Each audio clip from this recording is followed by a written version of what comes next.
कद्दू की खिड़कियों से तेज आग जैसी रोशनी निकली और कालू पर पड़ी। बचाओ, ये असली जादू है। रानू बहन, मुझे बचा लो। मैं कालू हूँ, राक्षस नहीं।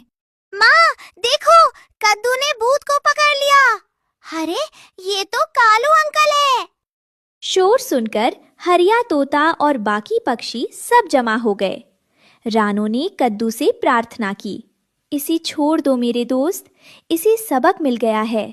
बेलों ने कालू को धड़ाम से नीचे पटक दिया। उसका झूठ सबके सामने आ गया। कालू, तूने इस घर को भूतिया कहा था, पर ये तो रानू का रक्षक निकला। घर ईंट पत्थर या कद्दू से नहीं, उसमें रहने वालों के दिल से बनता है।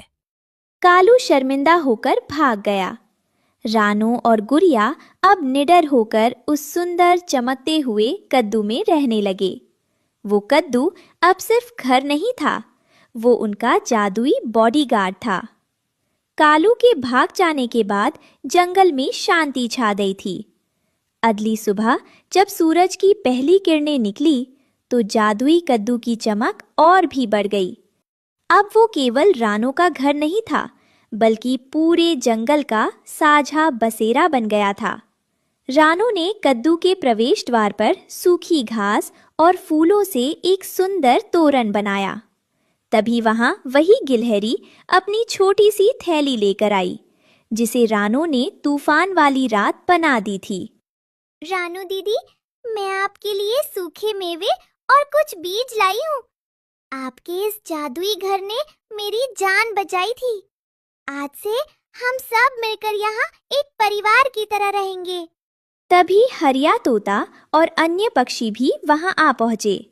रानू ने कद्दू की एक बड़ी खिड़की की तरफ इशारा किया, जहां से सुनहरी रोशनी बाहर आ रही थी।